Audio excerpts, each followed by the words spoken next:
It's the Anime Movie Podcast with your hosts, Kat and Joe.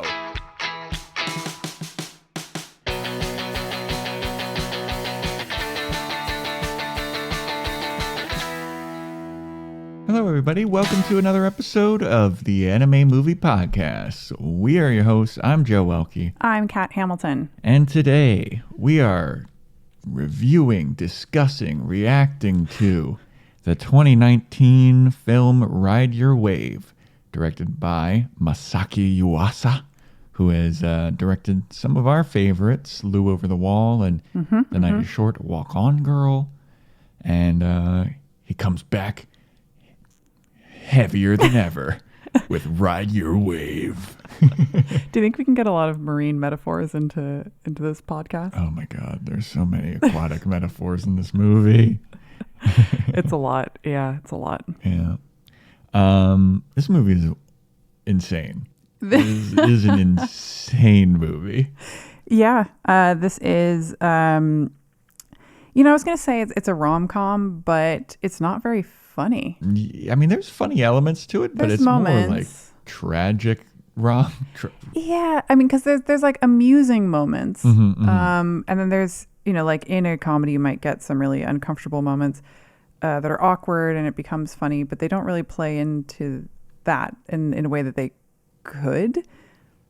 I just think like the implications of this movie are hilarious to me. Like, this movie is so funny, and I don't think it's intentionally. Like, obviously, there's moments of humor in it, but this movie is hilarious to me in times where I don't think it's supposed to be. Yeah, I could definitely see why. I think that this movie could be a lot more enjoyable. I think that if they did lean into the humor thing, so they did the really sad stuff and they did like really funny stuff, that this could hit harder and be, I mean, I think this is a memorable film just because of the fact that it's pretty bizarre.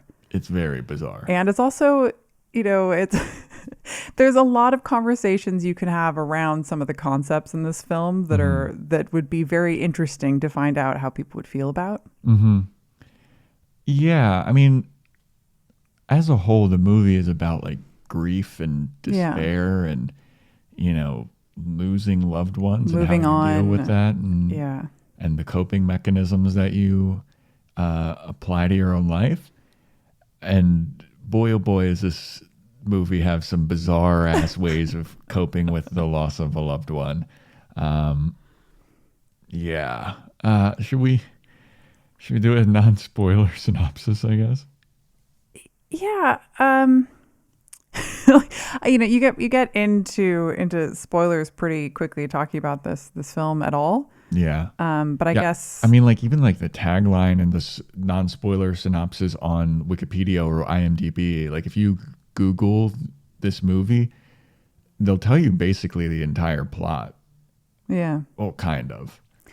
So our main character, Hinako, is apparently 19. I wasn't sure how old she was. Yeah, she's a college student. Yeah, and she's just moved to a new place and is starting college, and she's an avid surfer and has been for many years. And she meets some firemen. Yes, she does. There's the non-spoiler synopsis. There you go. That's it. Hinako meets some firemen. It's like a children's book. Yeah, exactly. Like Curious George goes to the zoo. No, she meets some firemen, and one of them, well, two of them have their eyes on her, but she only really gets her eyes set on one of them, and then, they start dating and stuff, and then through a series of unfortunate events, after a while of dating, like the boyfriend tragically dies trying to save somebody because he's a firefighter, and he's like got this hero complex of like, no, I need to save everybody that's ever in danger. And it really bit him in the ass this time because he dies. Can we say that in the non-spoiler? Yeah. Okay. I mean, look at the poster. Look at the movie poster. What else could that be? Sure. So he By the way, the movie poster has this guy in a ghostly, translucent form inside of a wave. Yeah. just barely touching finger, like that. What's that painting? That mural? Sistine Chapel. Yeah, like that, but with a lady surfer. What is it called? Their fingers almost touching. Oh, The Creation of Life. I think that's what it's called. I'd buy that. Yeah, so I was about to say Miracle of Life, but that's a whole different piece of art right there. That's a different movie. But Hinako has a hard time letting go, and she has like some coping mechanisms that she's dealing with that aren't necessarily the healthiest, and it doesn't make her seem like a sane person. No. Yeah, and there's a little bit of the movie being like, is she actually kind of being a crazy person, or is this actually happening to her? Is there some kind of supernatural element or fantastical element? Yeah. Is she just imagining everything, or is this for real? And you'll have to find out in the spoiler section. Yeah, I mean, this movie is bonkers. Like a lot of Masaaki Yuasa's movies are pretty bonkers. But this one I feel like takes the cake. Really? Absolutely. This one over The Night Is Long, Walk On Girl? Yes. Really? This is crazier to you? Absolutely. Okay. This is crazier to me. Okay. Absolutely. Wow. This movie makes characters that you're supposed to like look absolutely insane. Yeah. Absolutely crazy. And just the concept of, once we get into the spoilers, like we'll get more into it and the implications of some of the stuff that's going on. But yeah, I think this is just absolutely insane. I thought that a lot of the animation was really beautiful. Well, yeah, a lot of Yuasa's movies are very, like the animation's very fluid. Yeah, the characters move in this really fluid way. And you know, there was a big focus on how they did water in this, which makes sense. It's very much a water-centric movie, but they have a lot of sparkles on things very frequently. But I think the way they did the sparkles on the water was so great, because it's exactly how the sun shines off of water, but it was in this like playful, animated way that really worked for this style. Yeah, I completely agree. It's like, he also does a lot of like very stretchy, like he's using the most wide angle lens that you possibly can, like to make everyone's limbs look insanely long, and some landscapes are very wide angle looking. I mean, he played with that a lot in this film. You know, he had a lot of very cinematic shots where it's like, well, if I was using a lens, a very specific kind of lens in this scenario, what would it look like? And you got that a lot, which is nice. You know, like a wide angle or like kind of like a macro lens or something like that.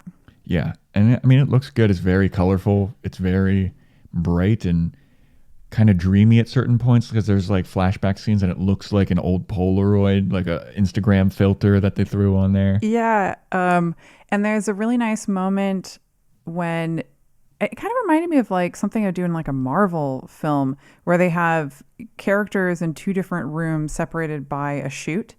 And they do this thing where they go past these people talking, go into the chute, all the way down the chute and out to a person at the bottom. And it just reminded me of something that you would do in a blockbuster film. Yeah. And I was or like that's a cool. Quentin Tarantino movie, like a one shot, just like one take, long one shot. Yes, exactly. And they did it through animation, which was very cool.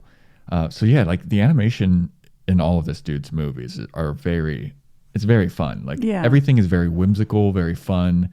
It's a whimsical world.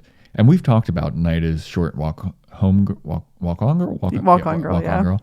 That was one of our earlier podcasts. We did Lou Over the Wall a little while ago, and now we're finally getting around to this one. And I mean, the animation is great. The story is it's crazy. It's crazy to me. And there's a movie I'd like to talk about, probably more in the spoiler section, just in case, because I'd have to completely ruin that movie in order to talk about it. But I'm going to introduce the idea now, is that there's a film called Last Christmas, and it's like a Christmas rom-com, and it strongly reminds me of this film, but it's a live action film. Is this one of those like Hugh Grant movies? It is with Amelia Clark, who's the lady from Game of Thrones. And then the guy from Crazy Rich Asians. And I am blanking on his name. Can I stall long enough to find it? It didn't happen. Look on the side. It's usually on the side. Starring Henry Golding. There you go. It's like I knew it myself. So it's starring the two of them, and it has a big unexpected twist. And it's a Christmas movie, obviously. And I kind of think of this as a Christmas movie. Yeah, there is a lot of Christmas elements in it. Yeah. Despite being like a surfing hot summer movie. Yeah. But a lot of it centers around Christmas and New Year's. Mm-hmm. That's a good call. I wouldn't have thought about that because I was too wrapped up in like the insane implications of this movie. And then also the soundtrack, which is... Yeah, it was a little rough. It was a little rough on the soundtrack. This, like, usually if we enjoy a soundtrack, it's like, oh yeah, this is a great soundtrack. It really adds to the movie. Most of the soundtracks that we talk about, it's like, I didn't really notice it, so it didn't subtract from the movie, so that's fine. This soundtrack subtracts from the movie so hard, for me at least. Yeah, I mean, there was a very long feeling montage that had this one song. And, you know, like part of the idea is that they connect over this song on multiple levels. Hinako and Minato. Yeah. And, you know, within their romance and other facets. And so it comes up a lot. And during this montage, they have them singing it like they're doing karaoke, and they're also like giggling, but the giggling's kind of fake sounding. And you know, it would be cute for a short time to be like, oh, they're having fun and they're doing karaoke. But the fact that it goes over like 3.5 minutes of like bad karaoke. Yeah, like the people that are singing this version of the song are horrible singers. And I bad. know that it's like supposed to be like, oh, this is real people singing, and this is what it would sound like if two people that were just regular ass people were singing this song.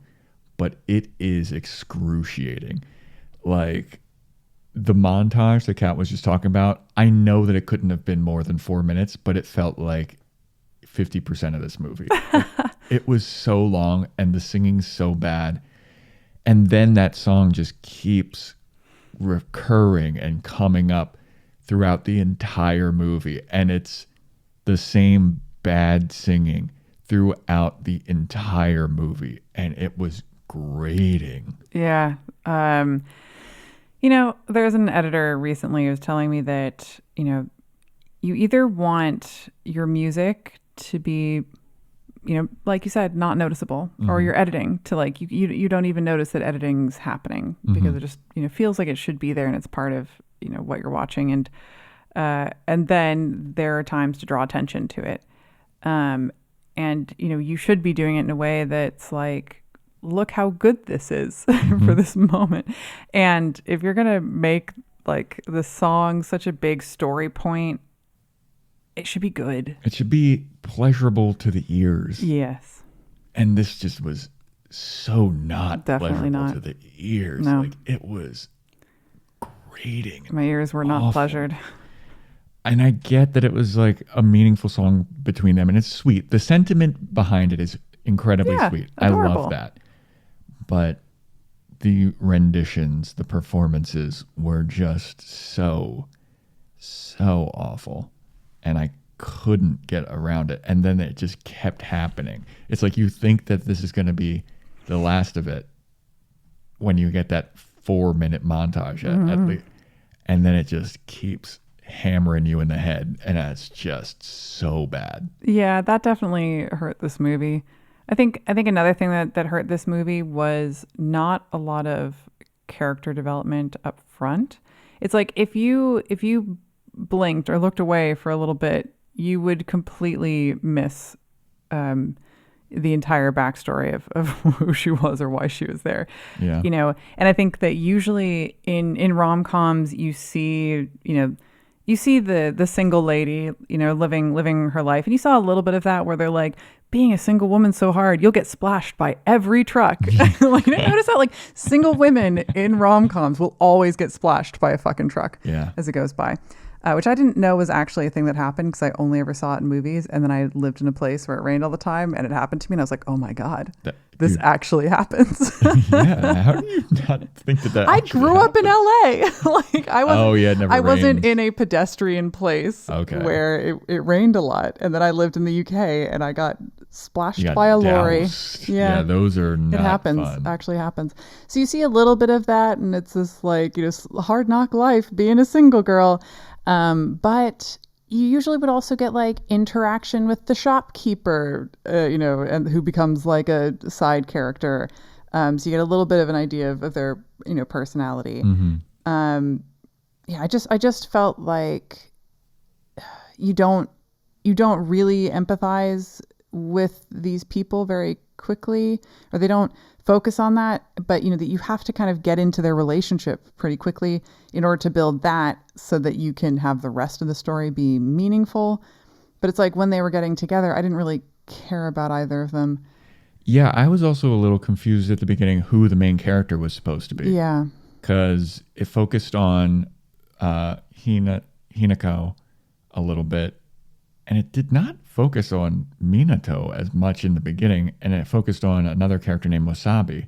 And I thought that he was going to be the main character of this movie. I thought so too. And I think we should have consulted the cover of the movie to realize that wasn't true. Yeah. But if we went in blind and you didn't see the cover of the movie, or if it's like, all right, I'm just going to throw on Ride Your Wave, I don't know anything about it, I thought that Wasabi was going to be the main character. Yeah, I could totally see that. And I think that there's a reason why it was done that way, and it's partly to set up some payoffs later. Mm-hmm. I guess early on you'd have this moment where it seems like Wasabi has a crush on Hinako, and maybe something's going to happen there. But then you kind of see Minato get there first, and you kind of see that, like, just that punch in the gut.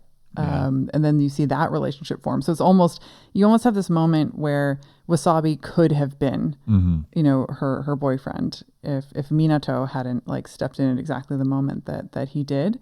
So I think it was trying to kind of build that, but there's a way to still do that, but introduce your main character earlier and get to know him. Yeah. I think if this was a live action film, you would know who the main, love interest was. And then the side character would also be there, and there could be some focus on him, but you'd understand what the dynamic was. Yeah. And do you need that? I don't know. I'm not sure. I just knew. I was like, who the hell is the main character? And also I didn't necessarily, like, Hinato and Minato are such similar names. I was like, I'm going to fuck this up. I know I'm going to fuck this up. So I was, like, trying so hard to pay attention to who is who and be like, I'm not going to mess this up. I apologize in advance because I'm probably going to mess it up. But yeah, man, how amped are you about Ride Your Wave? I don't know. I don't know how amped I am about this. I mean, I'm definitely interested to hear some of your thoughts on this. I'm amped to talk about it. Yeah, I'm amped to talk about it. I don't know how amped I am. Do I want to watch this again? Not anytime soon. Do I know who I'd recommend this to? Absolutely not. Yeah, I have no idea. This movie's crazy. Yeah. All right, so shall we get into spoiler territory? Yeah, let's do it. They wouldn't spoil this, right? Oh, God. You can't spoil this. Please Right? don't spoil Spoiler talk. Anime movie podcast spoiler talk. All right, we're in spoiler territory. I kind of want to tell you about Last Christmas. Yeah, go for it. So, by the way, anybody who hasn't listened to this before, the spoiler section, nothing is safe anymore. Nothing is sacred. Everything's getting spoiled. Everything, even other movies. Yep. Movies, TV shows, Christmas cards. And I'll try. Guess what? Your grandma still loves you. Your surprise birthday party will fucking ruin it. So I'm about to spoil Last Christmas. So if that's a movie you want to see and you hate spoilers, then to skip away. Mm-hmm. But Last Christmas, seems like a typical rom-com and it's set around Christmas time. But this relationship that's starting to form, you later learn that the guy is dead. And he's been dead the entire time? He's been dead the entire time. Sick. And, what happened was this woman had heart problems, growing up. And then there is a cyclist in an accident. And she ends up being able to get his heart because he's a donor. Okay. He gets hit by a car or something. And then she's going about her daily business, and people are like, oh, what's the scar? And it's like, oh, I had heart surgery. Actually, I had a heart transplant, and you don't think much of it. You find out later it was like that's the guy that she's had this relationship with, and it's this interesting idea, the idea that if you have a heart transplant from somebody else, do you have some kind of a connection to them? And of course, the heart as an organ is thought to be the... Last Christmas, he literally gave her his heart. Exactly. And it's is named after that song. But then the very next day she gave it away. So now she's dead. Now she's dead. But I think they do a really good job of it in that film. It's actually a very enjoyable film. But yeah, it does have that big twist. But then you have to think back on the movie and be like, but she was in public doing those things. Just yammering to nobody. Yeah, exactly. Yeah. And there's a lot of moments in this movie like that, of course, except it's all based around water. Yeah. Because I'll let you say it. Tell us what happens. So Minato goes out surfing alone because he's trying to learn how to surf to impress Minako. Oh man. Hinako. Hinako. Fuck.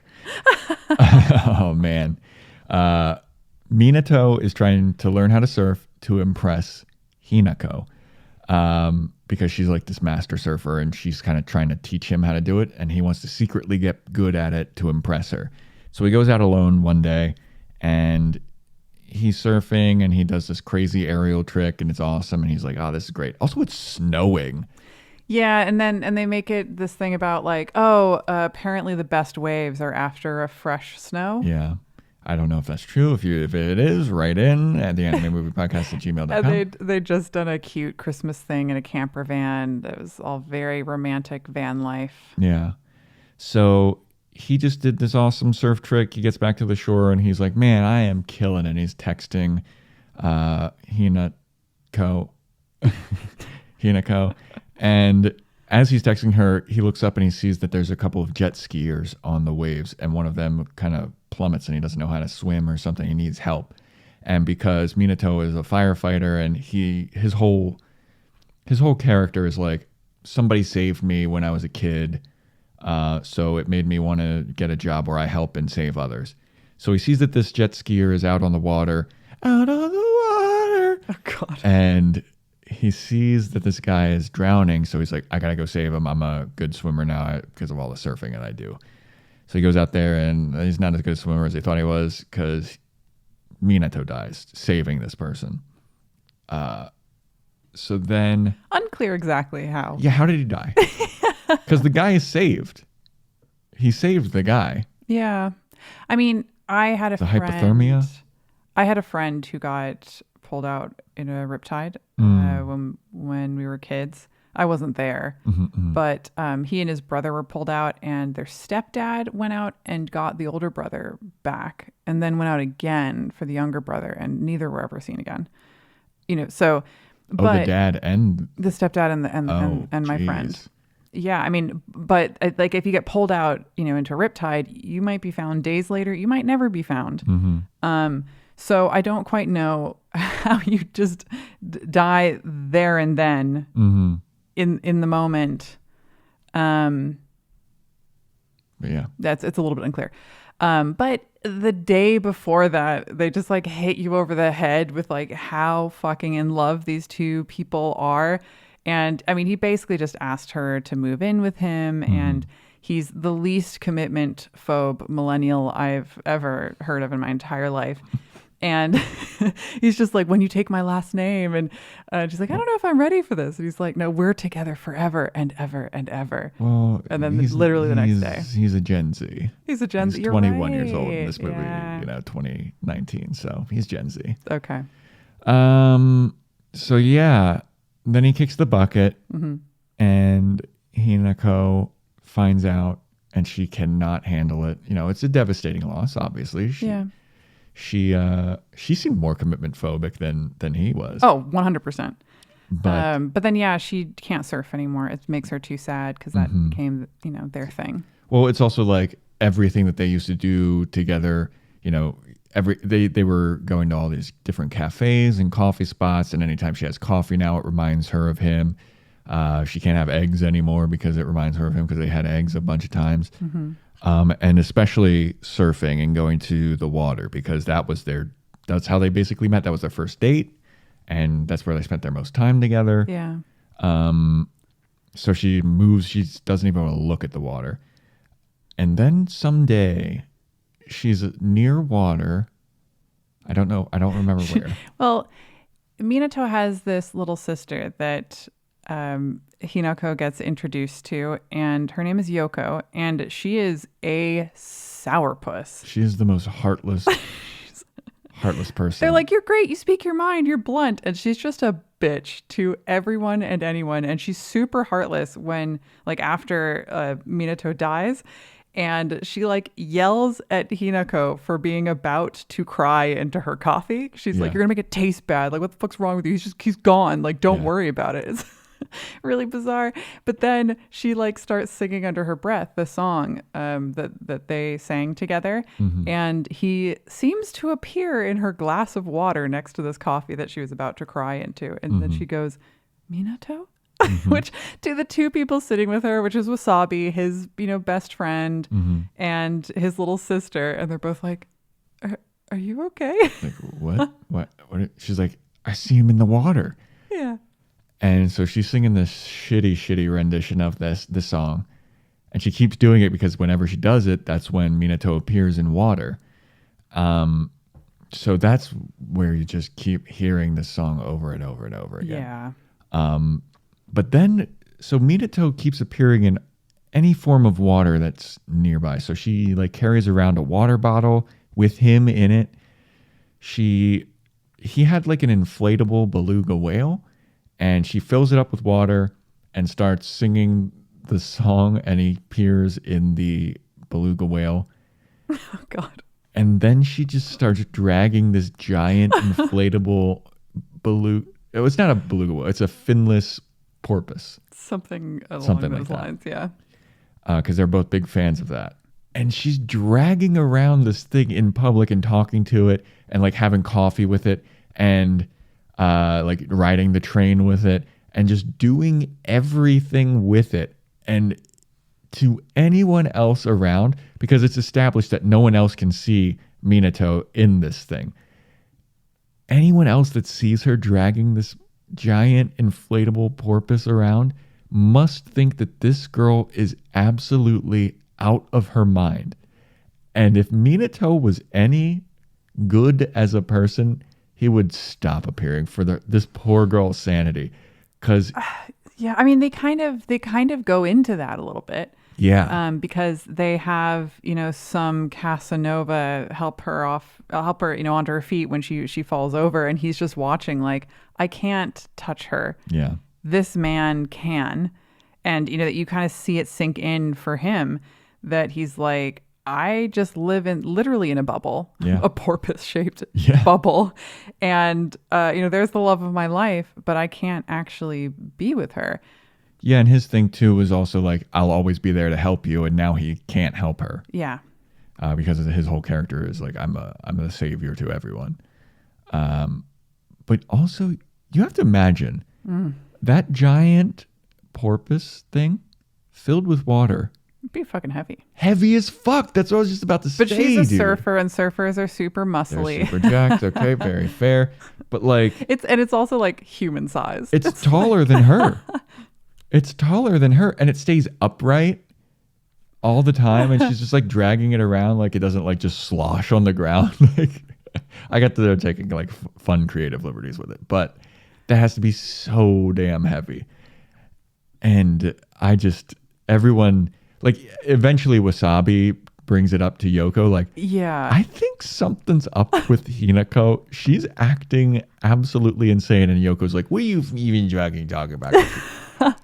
Of course she's insane. She's always been insane. She's always sucked. And then Wasabi's like, no, I see her talking to her water bottle, and she's been dragging around this giant porpoise that's filled with water. And I think that she thinks it's Minato because she keeps talking to it like it's Minato. And then Yoko's like, well, then why don't you just fucking talk to her about it? It's like so much of this is so weird. Yeah, and it's one of those things where if you were to look at this through a lens of it being deeply, deeply sad, Oh yeah, then it becomes horrendous. No, it's just like watching a woman, with declining mental health who is dealing with the most unbelievable grief, and is starting to talk to something that's supposed to be inflated with air, but instead she's filled it with water. Like, I kind of wish they had pushed more the fact that it was heavy so you could watch her like dragging it in places and like huffing and puffing. But she's like trying to play cards with it on the subway. Yep. She's trying to take it to the store and be like, look, we're having fun. Like we're trying on clothes. They kind of do this like, this montage that's this juxtaposition to the first montage we see where they, show all their happy, fun times and their relationship building and them being just nauseatingly adorable. And then you have this montage of her trying to kind of still do that with the porpoise. And it's kind of fun and silly, but like it's awful. Yeah. It's really, really awful if you think about what's actually happening in those situations. Yeah. And I mean, you talk about how it's like, if you look at it through the lens of it being sad, it's like, no, this is very sad. Like, it's so, like, they're passing this movie off as quirky because, they have like all this like plinky plonky music going on around in the background. But take that music out, it's horrendously sad. Like, this woman cannot deal at all. So, and like now her friends are starting to be like, hey dude, you want to maybe go to therapy? Like, you want to, but they're going to stage an intervention. There's another film of this somewhere where their friends step in and are like, you need to put the porpoise down. They have to drag her away from it. I mean, I think my favorite part of this, like the insanity of the movie, is so Minato can appear in any body of water. So she sees him in lakes, she sees him in fountains, she sees him in the inflatable porpoise that she fills up with water. And there's also a scene where she sees him in her bath. Like, she goes to take a bath and then she starts to sing the song that makes him appear in water. I think she's just like humming it, just kind of like under her breath. Yeah. And as soon as I saw that happening, I was like, this is going to be absolutely insane. So, of course, Minato appears right between her legs and he's like, hey, how's it going? And he keeps doing the like hang loose sign, which looks so stupid. Oh God, yeah.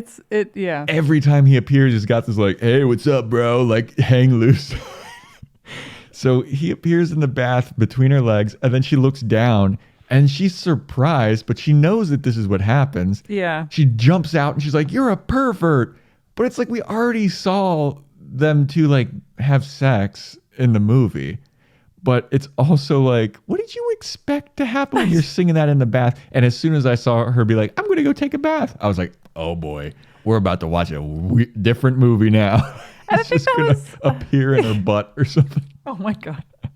I think that was supposed to be, one of those moments of comedy. But they didn't like play it up enough, I feel like. No, I mean, I was cackling before it even happened because I started to like the implications of imagine everything. How funny it could be. And did it live up to how funny you thought it could be? No, it could have been way, way, way, way crazier. Yeah. But again, like I'm saying, like I said in the non-spoiler part of it, like the implications of this happening. Number one, he's making Hinako look insane. Oh yeah. Gaslighting her through from beyond the grave, and also just like the pranks that he could pull. Could you imagine? Like anybody, there's water everywhere. Oh yeah. Like he could appear in like a sweat drop, I guess, or like a tear, and it's just so bizarre. Yeah. I I want to backtrack just for a second, just because there was a really funny part when they first go to this cafe after they've gone on their first date, and he's still alive at the time, and you find out like, and his kind of character is that he's super into coffee, knows a lot about coffee, and one day wants to have his own coffee shop, and so they go into this like adorable coffee place that I would love to try, and. Because he's a fireman, they're like, yeah, I've always wanted to like, check this place out. They've got some extinguishers. That's good. I was thinking about how entertaining that was. And, just imagining it like continuing like, oh yeah. And all the paths to the exits are very clear. The girl's just sitting there drinking her coffee like, is this going to be every day with this guy? Because he does also like warn her about like, the apartment you live in, the balconies are very flammable. Yeah. That's very risky. So you should probably look out for that. Like everything Especially because it had like, already been set on fire. Yeah. But he loses all of those character traits when he kind of becomes his like ghost water self. He almost becomes like a Furby. He just has like a few stock phrases. But obviously he can't interact with coffee anymore. I guess he doesn't give a shit about fire anymore or not. fire safety as a ghost. But I think it's weird that they build up, this personality for him, and then he just becomes a shell, when he's this ghost. He's just like, I want to be close to you. It's like this, it feels like AI. Yeah. Yeah. And it's also, once he becomes a water ghost, he only basically speaks in water metaphors and water like cliches. And he's just like, you got to ride your own wave. You got to go out there on the water. It's just like everything is water based. Yeah. And I guess if you were a body of water, that would make sense. But everything from the before times, aside from his love for Hinako, is gone. Yeah. Like I would love it if he was still like, this is a fire hazard in here. I don't know. As the porpoise. Yeah, he's just like in the florist shop with her, and he's like, this is a lot of flammable flowers in here. You got extinguishers? And she's like, come on, Minato. If anything happens, I'll just uninflate you and splash everything with your body. Oh man. Yeah. So then there's this, I guess, this idea that she didn't want to commit to him until she felt like she really knew herself and kind of owned her own life. And the metaphor for that was when she's able to ride her own wave. And that comes up a lot. I don't know that we really see her trying. I don't know. I guess because she starts to try and rely on him less. And when he's still alive? No, when he's the porpoise. And she keeps saying like, I need to learn how to ride my own wave. So I'm going to try to not call on you all the time. But it felt like, they were in that like montage mode where they're spending all this time together. And suddenly she's in a dangerous situation. And she's like, well, I'm not going to call him because I don't want to have to rely on him. Yeah. But there wasn't any kind of like subtle, okay, I'm going to try and spend less time with you. Yeah. Yeah. I mean, Yoko and Wasabi at separate points talked to her about like, dude, you need to let this go. Like, you're never going to be able to get over it and move on if you just keep thinking that he's a inflatable porpoise. Which is a very fair statement. And she's like, he is though. He's fucking in the porpoise. What are you talking? You guys, just because you can't see him and nobody else can see him doesn't mean he's not there. And they're like, please, Hinako, you're scaring us. Yeah, I mean, and there's all sorts of ways this could go, because it does get interesting when there's that frustration of not being able to touch each other and not be able to like really interact with each other. And, I think that because she has to kind of call upon him, she has the magic words of the song that like, bring him out. Yeah, the incantation. There you are out on the water. Oh no. And it was a lot like that. But it'd be interesting to have, like a moment where it's like, purposefully not bringing him into a situation. Cause I think that you would get into a point where you're like, wow, you're a shell of your former self. You don't have your personality anymore. And I can't touch you. Like, how is that a sustainable romantic relationship? Like, how do you remain connected? And they never really went into any of that. Mm-hmm. It was more her just being like, I want to always rely on this, but I need to be my own person. So I need to like stop relying on this and, not ask him to save me. Yeah. Yeah, it's pretty crazy the first time that, Wasabi, goes to her and tells Hinako that he's in love with her. And of course, that's super uncomfortable. Oh, yeah. Because we know that Minato is kind of still around and his best friend is basically trying to get with his widow. Yeah. And then right after that, she like runs out into the street and then just a huge accident happens in front of her. Hold on. Back up. When Wasabi confesses his love for her, mm-hmm. what she first does is runs to the toilet and she sings the song, There You Are Out on the Water, to make Minato appear in the turtlet. She starts having a loud conversation with him about like, Wasabi just confessed his love for me. Speaking into the toilet. What the hell is going on here? And then Minato's like, maybe you should move on. He's in the toilet. Maybe you should move on. I mean, Wasabi's a good guy and I can't touch you and he's a good, genuine guy. So you know what? I wouldn't be pissed if you hooked up with Wasabi because I'm dead. And then she's like, God. But I don't want to. I want to talk to toilets. And there's somebody in the background looking through the door. And Minato even is like, stop being so loud. People are going to look and see that you're talking into a toilet. And there's, just as he says that, like somebody's like peering in, like, what the hell is going on? She slams the door into that. And she's like, I don't ever want to leave this toilet. And then so she leaves and she sees that. So Wasabi was buying flowers for her because he wanted to confess his love for her. And he had left the flowers and he had left the store because he was embarrassed at that point because she had like run away as soon as he confessed his love. And then she runs outside and there's a major car accident, which, there's no fire extinguishers going on in that. If only Minato was there to warn everybody. Honestly, and it's just a massive truck gets into this big accident, and then it's like another car like it's like this pile up in the middle of this like rural place.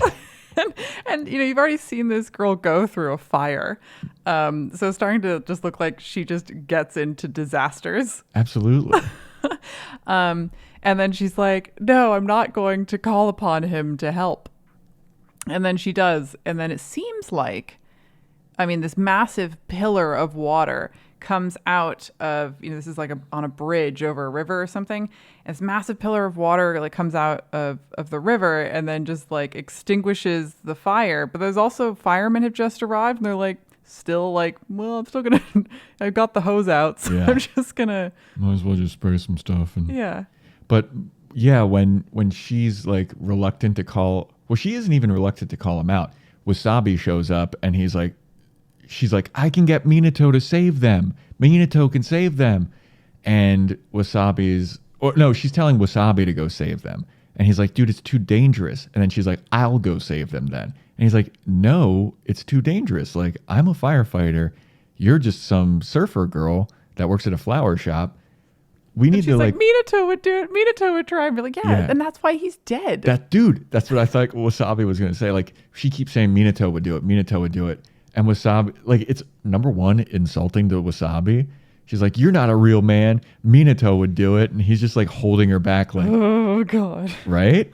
And then she's like, you know what? Fuck all this.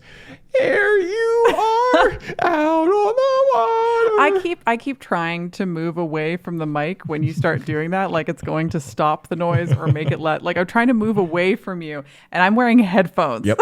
So it just comes with me when I move away. Yep. So then, yeah, like you said, the giant pillar of water just comes and extinguishes the fire, and the firemen are just there like, oh, that was weird. And the guy dies anyway. Yep. Because, Hinako goes, no, we have to go because the there's guy a that was in the passenger crowd. still in the Yeah. car. Like, he's still there. We need to save him. He could die. And then you have this like mist that comes up, after the pillar of water hits the fire. And you're seeing that Minato's getting more translucent. He's getting vaporized. He's getting kind of vapory. And then you just see the soul of this man that they just pulled out of the wreckage just pop out and float into the sky, and you go, oh shit, the guy died anyway. Yeah. Well, it's also like, how many people can see this? Like, can she see souls leaving bodies now? Like, Yeah, who can see that? I think maybe that's implying that there is kind of there's a bridge to cross over, so to speak.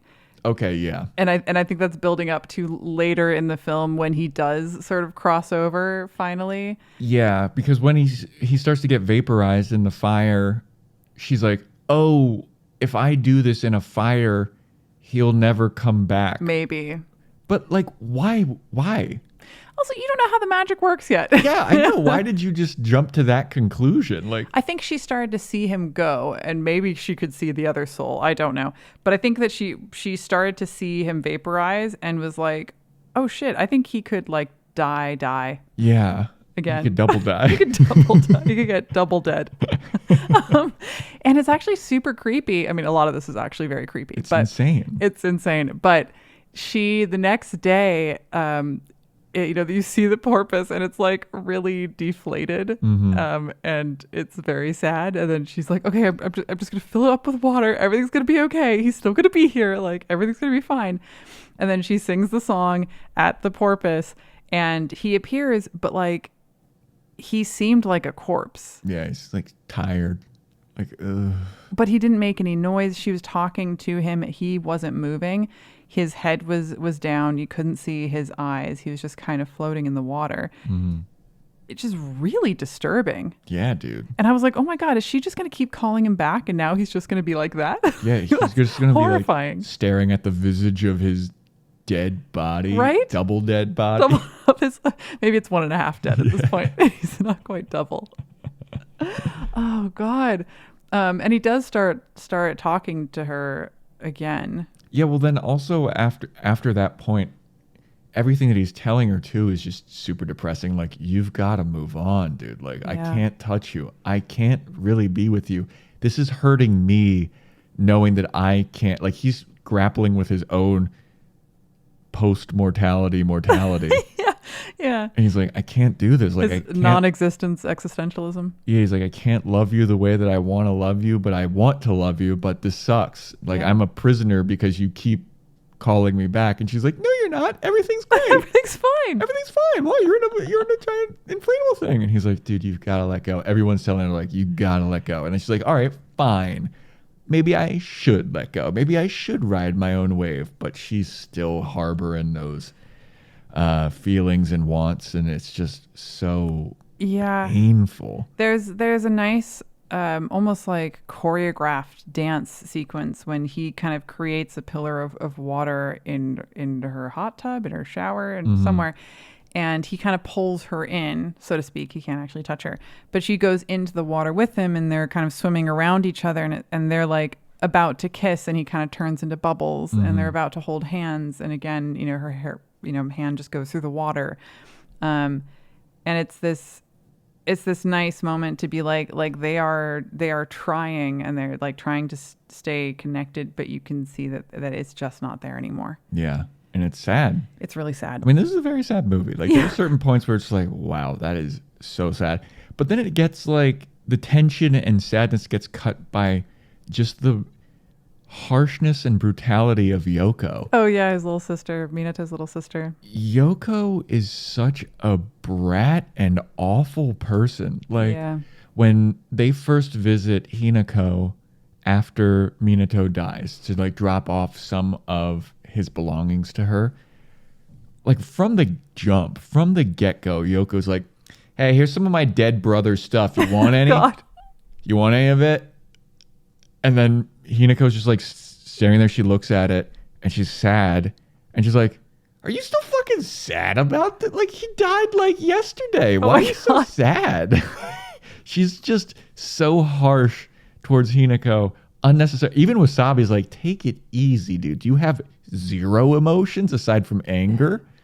And yet Wasabi and Yoko have this like love story that's kind of happening in the background. Yeah. But Yoko is so unnecessarily cruel. Yeah. I would say that she has to be a psychopath. Like, I don't use the term lightly. Yeah. But a psychopath who isn't even trying to fake the emotions that they see people have. Mm-hmm. She's just like, so what? Just He's skipping dead. that part. So what? What are you sad about? I think it's supposed to be that she is this like tough kid, and she like stopped going to school and all this other stuff. So she has this tough exterior, but and I guess they kind of break that down later because she keeps being like, you're an idiot if you're ever in love, or only stupid people fall in love. And then later on she admits that she's always been in love with Wasabi because he told her at one time to like be herself, and that saved her. So there's a lot of everybody saving everybody going on.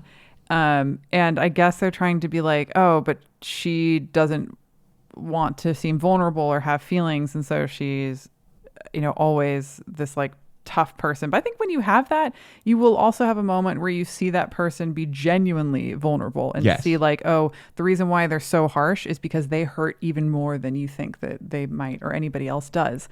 But we never see that. She's just a horrible person the entire time. There's never a moment of vulnerability with that. But it's also kind of like she's having a hard time living up to, she's living in the shadow of Minato, because Minato is like, everybody thinks he's such a great guy and he's this extremely capable firefighter and he saves all these people and everyone's super proud of him, and even in her family.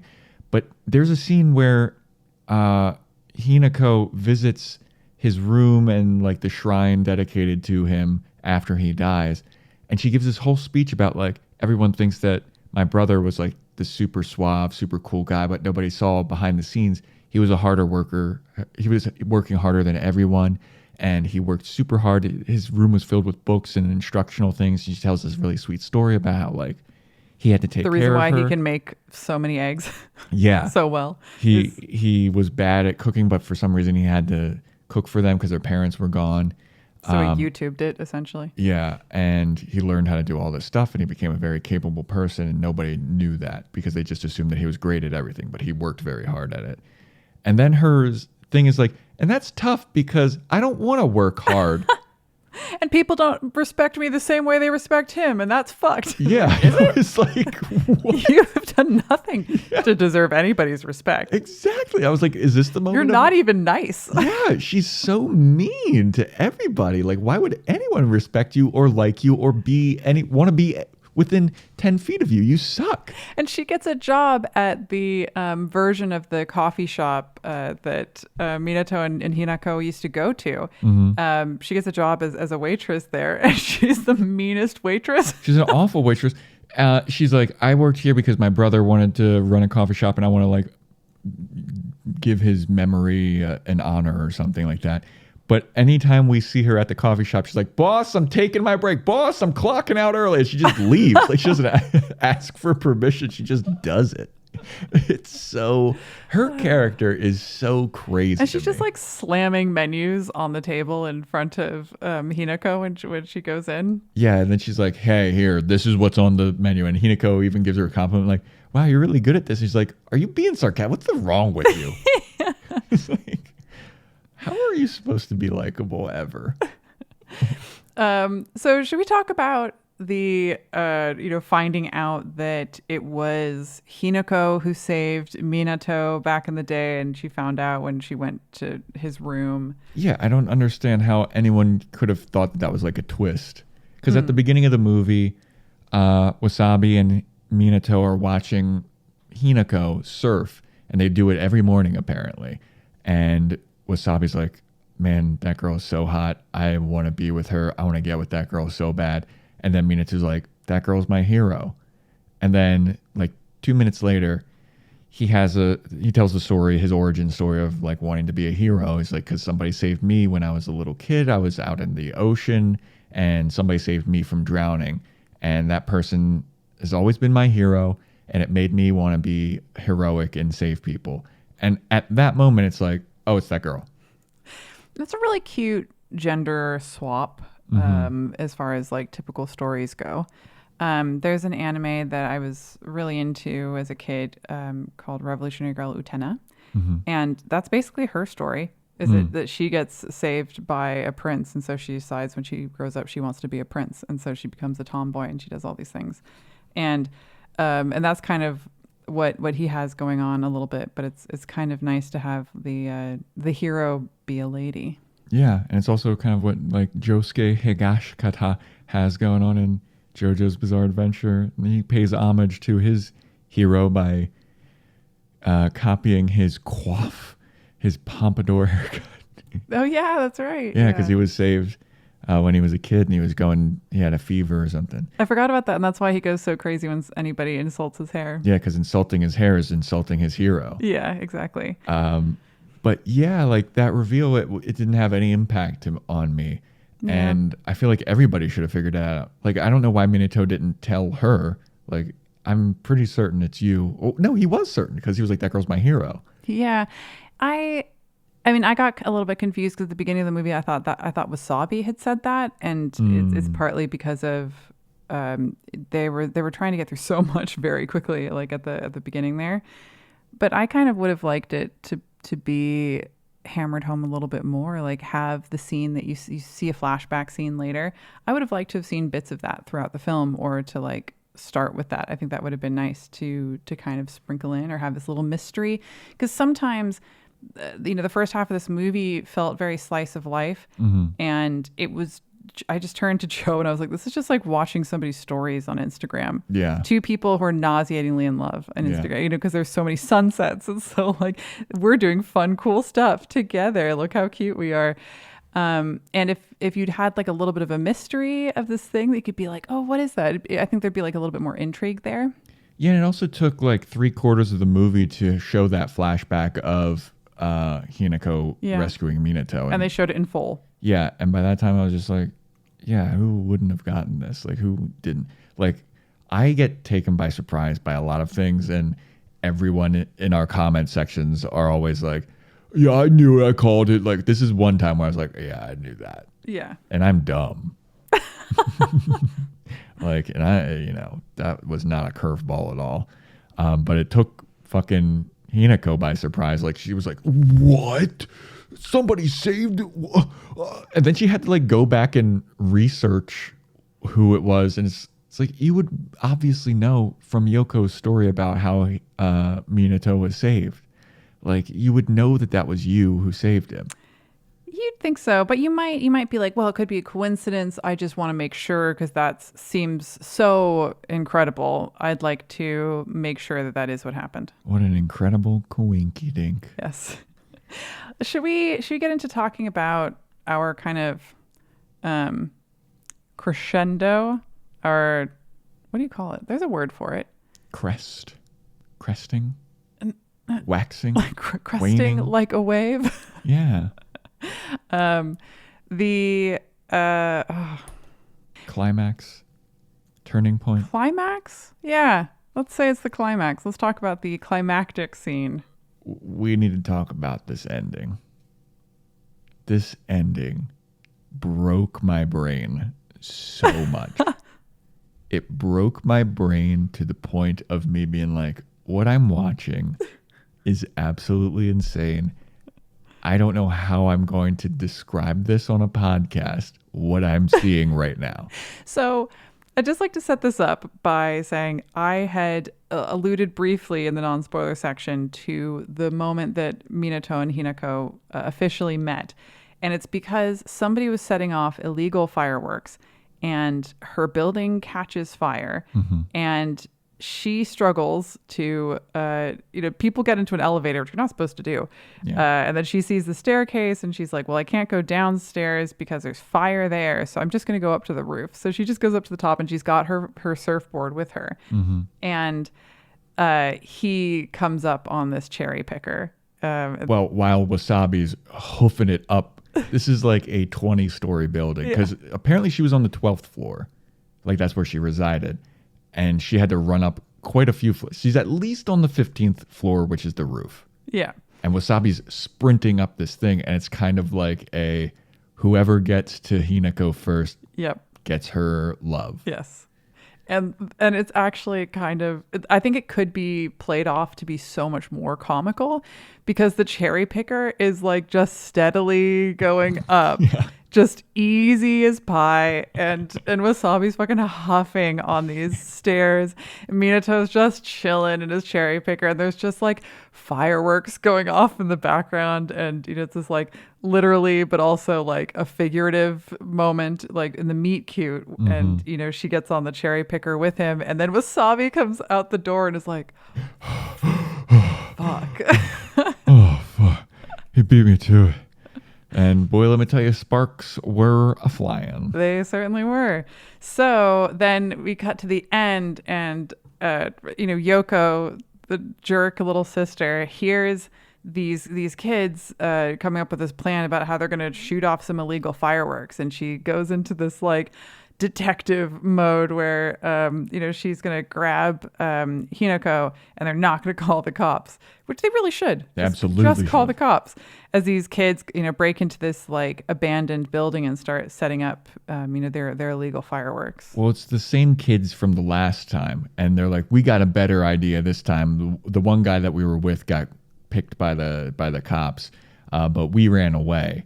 But I found a better building. It's this incredibly high, I would say probably 50, 60 story skyscraper that has a gigantic Christmas tree going through the entire building. See, it's a Christmas movie. All 50, 60 stories of this building has a giant redwood. Goddamn tree in the middle of it.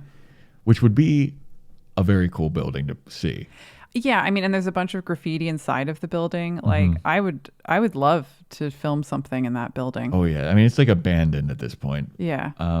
So that it's the same kids from the first fireworks incident, and they're like, "We're gonna do it better this time. We got a better idea." And they're talking to all these chicks, and they're like, "Come here, baby. We're gonna go shoot off fireworks, and you're gonna think it's so cool, and you're gonna think we're so cool, and we're all gonna get laid." It's very much that attitude.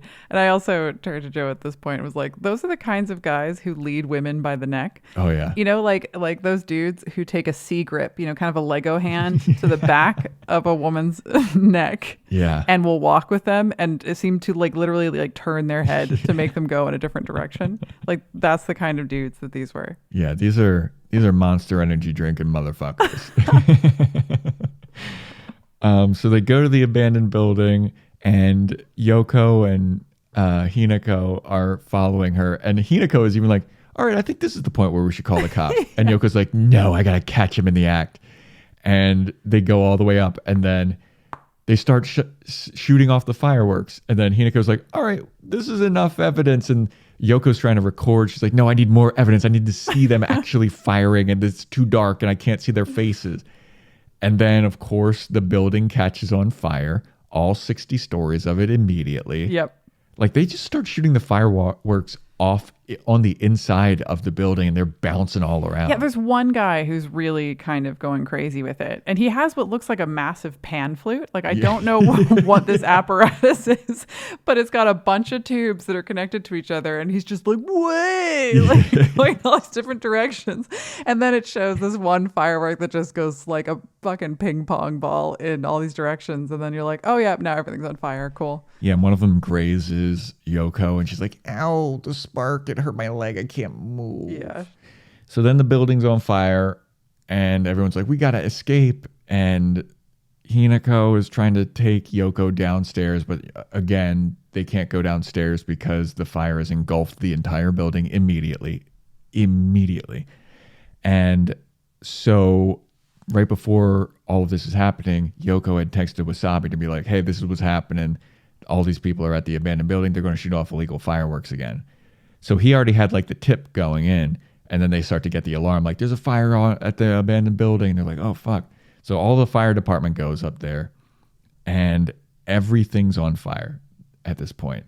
One of the firefighters like makes a comment about like, if that tree in the center of the building catches fire, it's going to be a towering inferno.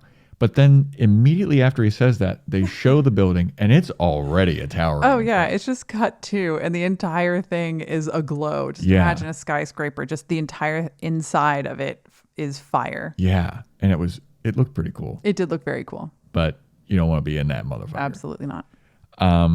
So then Yoko and Hinako are at the top of the building. They're on the roof again, or basically the roof. They're on the top floor, it looks like. And Hinako's just like petting Yoko. And she's like, don't worry, the fire department's here. They're going to take care of us. Wasabi's coming. Don't worry about this. And then the fire starts to get way too crazy. The firefighters go in. They can't really tame the fire.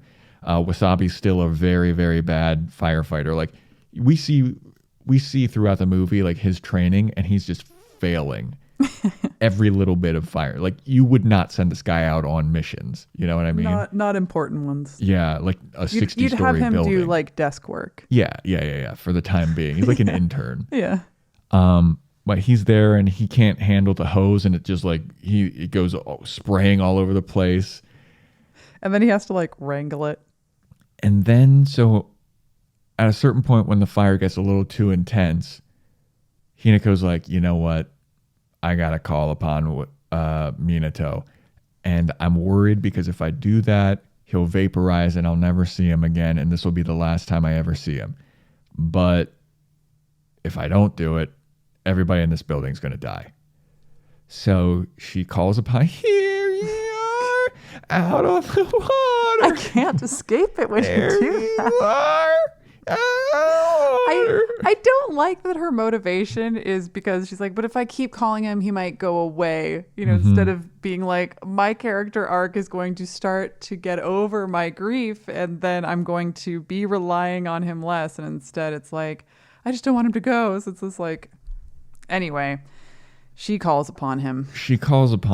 And he appears in all of the water that has been like in the hoses, and he just forms this massive like inner tube around this entire building, and it starts to just work its way up the entire building, causing so much damage. Defying gravity. Defying all laws of physics. All physics. Before, like all laws of physics can get fucked. I get it. Like he was in the beluga whale. He was in a water bottle. Like I understand that.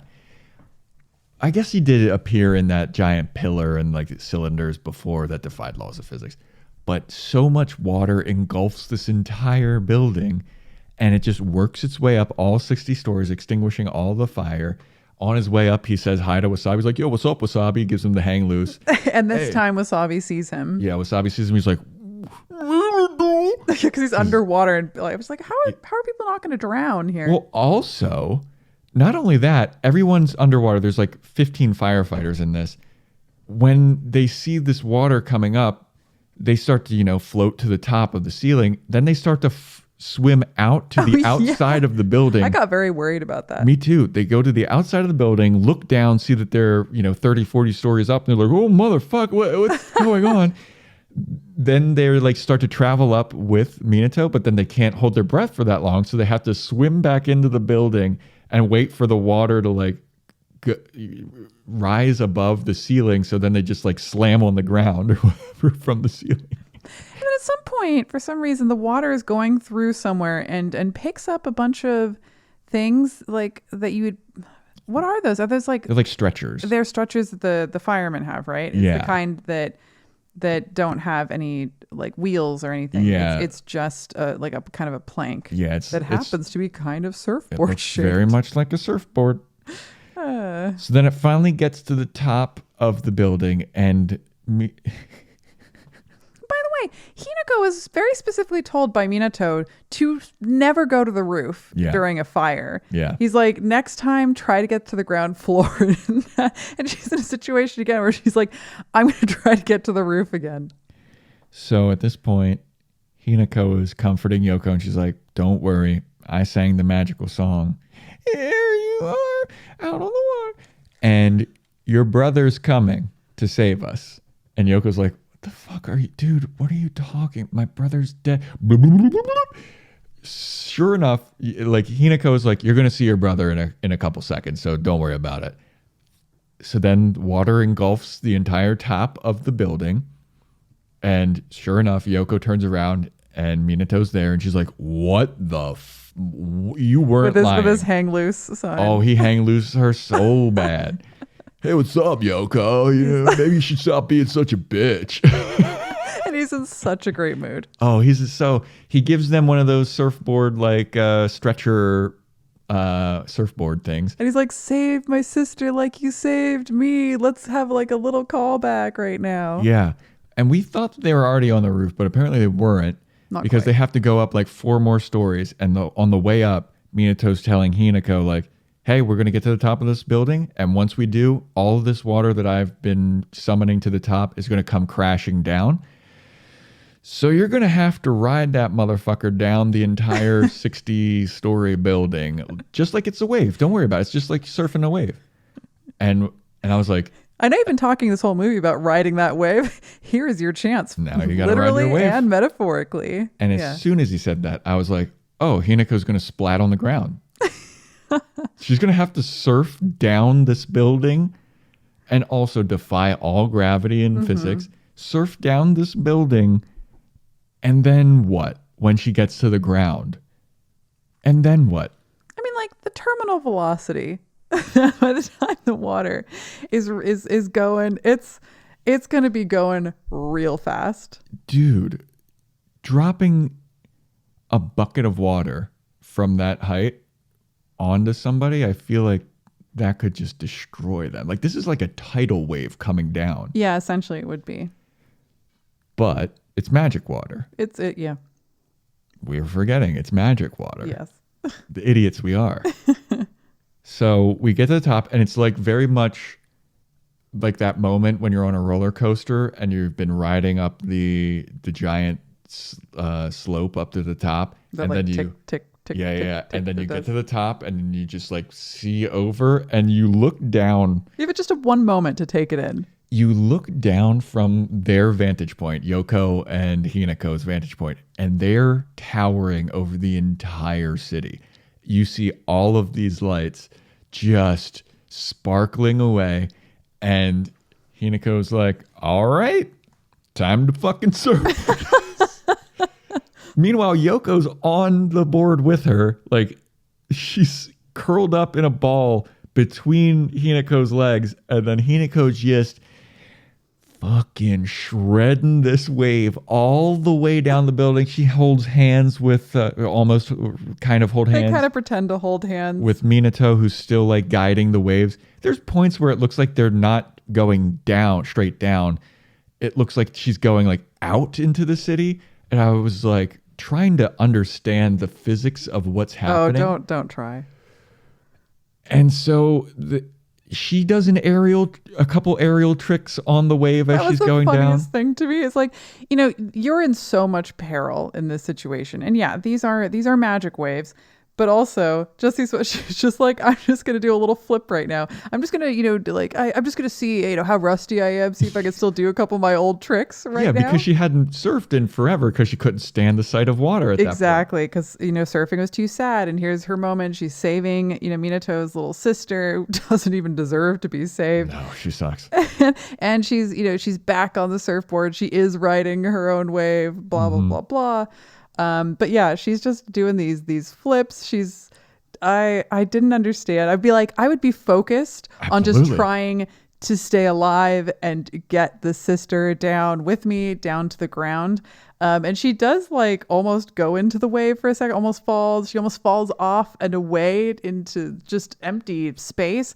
And Yoko grabs her foot and plants it back onto the board. And I'm like, girl, keep it together. I was trying to think of the physics of that too, because if she yanks her back onto the board, that's gonna whiplash Hinako back onto that thing. There is so many things that don't make sense about this and just break every reality that you could ever be living in. I was not expecting it though, and it was fun. It's a fun idea. Oh yeah. And then they just get to the bottom, and it's just swoosh, casual, gentle. Just the casual, they just did a drop in on a vert ramp, and then she just kind of, the water dissipates, and she just kind of rides off along the sidewalk, and it rides her right into Wasabi. It should have just become a tidal wave, and you should have heard screaming in the distance.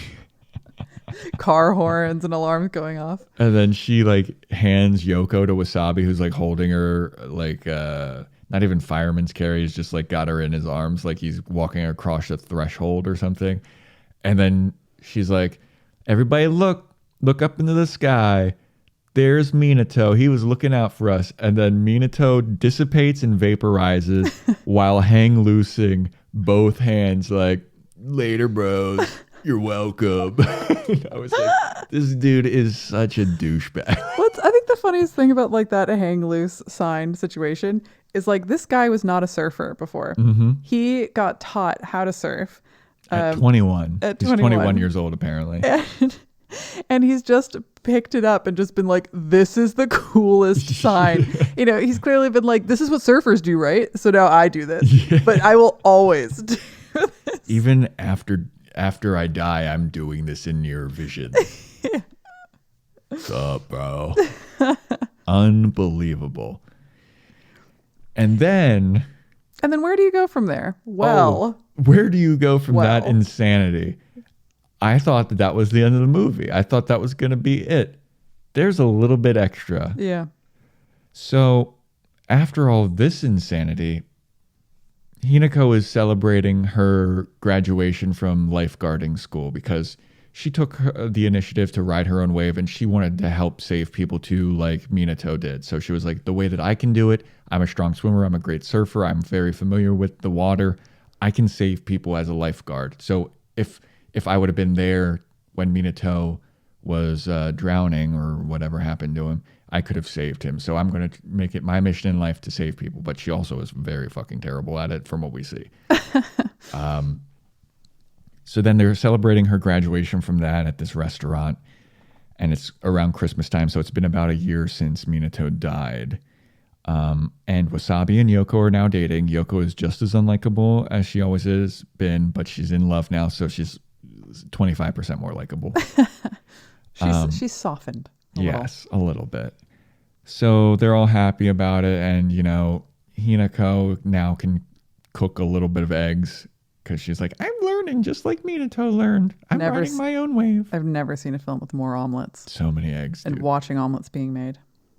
So then they finish dinner and they're like, all right, well, we're going to go to this tower. Hinako tells Wasabi and Yoko, you guys should go to this tower. They have this loving. She's like, remember that montage of my love story? If you remember, there was a thing there, which we had heart-shaped locks hanging from a thing, and there's just a lovers. What are they? A lovers sanctuary is what they called it. Yeah, and there's also radio announcements from people that write. You can write into a radio station, and they'll shout out people hey, this is, how, Diane, on the East Coast, it was Diane Lane in the Nightlight. And it's hey, this song is for Sherry. and it's from your lover, John, and he just wants you to know that he's thinking about you. And then it'd be like, and I love you. So there's that going on. And so she's like, you guys should go to that thing that I went to earlier in the movie. And this is where Yoko's big character development happens. Yeah. So she's like, I don't know, I'll go if you want to go, Wasabi. And Wasabi's like, I think we should go. And then Yoko's like, yeah, let's go, because you must be an idiot if you don't fall in love.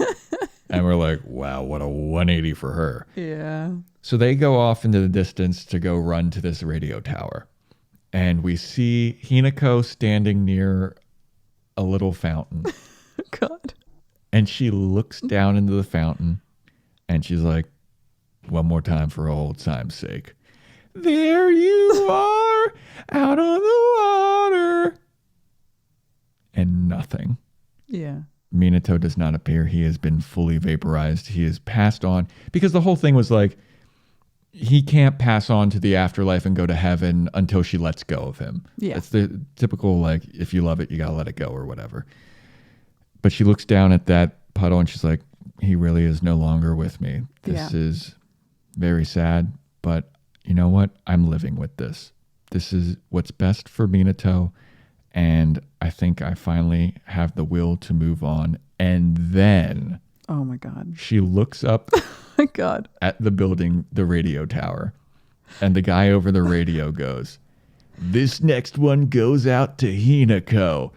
And it's from Minato. It was written exactly 1 year ago. And he wants you to know that he'll always be with you, no matter what, always by your side forever and ever. And Hinako looks back down in the puddle and just starts violently crying. And she falls face down in the puddle. Into the water.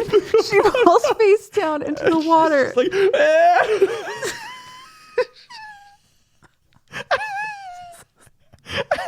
it's so fucking unnecessary. And she's so upsetting. She's heave crying in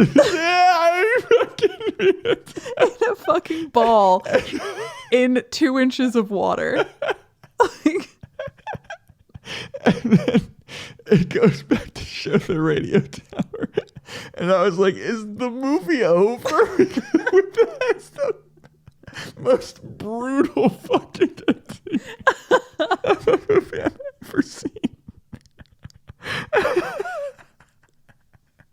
Oh my God. I started fucking dying. Just her heave crying like, well, I finally moved on. I'm at peace with it. No, you're not, bitch. Oh, you think you're good? And it was so like unnecessarily like beat you over the head sad. Oh, yeah. And Yeah, that was... And then it just like showed like a fade out from the building. And I was like, that cannot be. And then it showed the building. And then it showed like the lights starting to come on to show the like fucking Christmas tree. And you could just still hear her sobbing. I was like, oh my God. I just said like, that can't be the, but I wish it would have ended like that. That would have been so fucking funny. That would have been so funny. Oh God. But obviously they could not have ended the movie like that. And the actual ending is like she's back to surfing. You know, she's riding her own waves. Mm-hmm. And she's a lifeguard now, so she's warning the other surfers like, hey, everybody watch out. There's a riptide out there. And then they're all like, Hinako's the best. She's so great. She's awesome. I really like her. And then she's like, all right. And then she goes out on a wave and she's riding her own wave. And that's the end of the movie. Yeah. Like... so much of this movie was so insane. I don't know what was the most insane part of it. Like, so much of it was crazy. To me, it was definitely the dragging around the porpoise. Well, yeah, I mean, that was just made her look insane. But then even the firefighters, as the water's going up the thing, they're like radioing and they're like, there's like a fucking... a bunch of water's moving up the... I don't know. 10-4. And then just her face down heave crying in a puddle. was so crazy. But also, shortly after her lover's death, with her lover's best friend and his little sister looking at a small glass of water and going, Minato? Is that you? Oh, God. Good Lord. But yeah, that's... I think it is time to move into some amp numbers. Yeah, I was going to say, I was about to say, is there anything else that you wanted to cover about this? No. I don't think there's much that we could cover else about this. I want you to go first. What's your amp number? For the film, a 6 out of 11. Okay. Because it was just so insane and weird and sad and like not even in a like awkward, super uncomfortable, not Yeah. like funny awkward, like oh God. Yeah. It was just so crazy to see the despair and coping mechanisms that Hinako was going through, not being able to cope with the death of this guy that she dated for maybe 8 months tops. And she just can't let it go. And then just like the relentless hammering of that song was terrible. Oh God, yeah. The hammering of the sadness and the lack of any kind of reality. The movie makes such little sense that I can't give it, I'll give it a 5.5 because that's like 50%. As a film, 5.5 out of 11. As a podcast that we just did as a conversation to have about this movie, 12 out of 11. 12 out of 11. This movie was so great to talk about. And if we didn't have this podcast and I had just seen this movie, I would have been like, I'd have been shaking. Like if I saw this movie alone, I would have had to go to like a Reddit forum to be like, did anybody fucking see this movie? What the fuck? Like, and I wouldn't have been able to get out my frustrations and insanity about this movie. God. So I am so happy that we have this podcast right now. I was a little bit worried because I had been told that it's not a great movie. By who? I say I've been told, like I have friends who told me about this. I mean, it comes read up on, reviews on- I read okay. reviews. It came up on lists. It didn't come up high on any lists. Like this isn't on any like top 50, top 100 anime movie list. But, the other films by this director are. So I was like, well, it could still be interesting. But this has been sitting on my shelf for a very long time because it's always been like, I don't know if I'm in the mood for a mediocre movie. I don't know if I can do that to myself. But this had so many joys for me and surprises that I was not expecting from this movie. For some reason, I had it in my head that the boyfriend literally came back as a porpoise. That's what I thought too. I thought it was going to be this like weird Disney Channel situation where she'd keep going surfing and this porpoise would be hanging out with her and it's her dead boyfriend. And it wasn't like that. What it was something that brought up a lot of questions. And I just, it's incredible. The mix of incredibly awkward and horrifically sad. Yeah. You are there with her in her grief in some of those moments, and how crazy somebody can go when their world is just completely turned upside down. And like it's almost funny, when you see what the writer was doing. It's like the day before, he dies. He's talking about how they'll be together forever and ever and says all these incredibly sweet things. And you're like, oh, they're like soulmates. They're going to get married one day. This is the beginning of their life together. And then he dies. And then they do that again at the end of the movie. This like, remember, they were going to be together forever. It's just so unnecessary. And I think that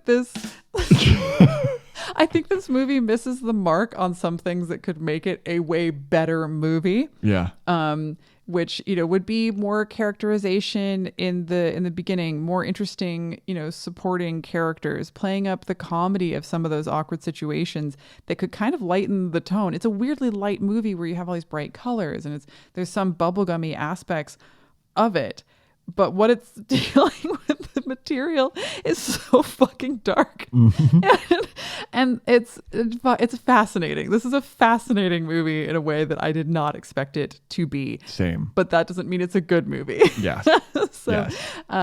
So my number is a 6 for Yeah. this. A 6 out of 11 is where I'm cranking it, because it had some redeeming factors in ways that I don't think were ever intended by the director. But again, no idea who I would tell to watch this movie. Don't think I'm going to watch it again anytime soon.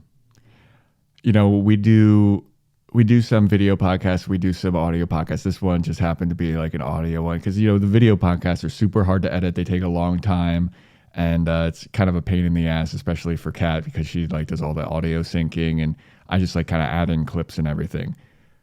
I wish my biggest regret about this That this wasn't a is video that pod. this was not a video podcast. Yeah, I agree. Because this, you would have seen how the tears in our eyes from laughing so. You would have watched me trying to pull away from the mic, like that was going to make you singing get quieter. Every time I somehow. sang that fucking, there you are, out of the water. I hate it so much. That's my only regret about this. Otherwise, this might be my favorite podcast episode we've ever done. This movie was such a joy to talk about, and I'm so thankful that we have this podcast to do it. Me too. But that wraps up our episode on Ride Your Wave. Thank you for listening. If you made it this far, you had yourself a time, didn't you? And I hope that people have seen this movie. If you haven't, I mean, I can't say it at this point, because I'm like, if you haven't seen this movie, you should see it and then listen to our podcast. If you've gotten to the end of the spoiler section, you haven't seen this movie yet. Oh my God. You have now an informed decision to make about whether or not you actually want to see this movie. Yeah, like one of the episodes Kat was talking about, like I hate spoilers, but Kat doesn't mind them because it's like, how did they get to X? Like if you heard this, you should, and you're like still curious about this, like you should absolutely watch it. It's hilarious. Yeah. But that wraps up the episode for Ride Your Wave. Thank you for listening. Subscribe, rate and review, Apple Podcasts, Spotify. Subscribe to the YouTube channel. We have video podcast clips from the show. And subscribe or follow us on Instagram at the Anime Movie Podcast, where we post updates about the show. And if you're experiencing grief, you should reach out for help. Yeah, you should. And not start talking to your ghost dead boyfriend in If water. you find yourself dragging an inflatable porpoise filled with water around the city, talking to it on a train and playing cards with it, talk to somebody. Yeah. Talk to somebody. That's our PSA at the end of this episode. So yeah, that's it. Stay tuned for the next episode, and we'll talk to you then. See ya. Bye. Thanks for listening to the Anime Movie Podcast. You can follow us on Instagram at the Anime Movie Podcast, and you can reach out via email at theanimemoviepodcast@gmail.com. Please subscribe, rate and review, and tell a friend. Thanks. Have a good one. Bye.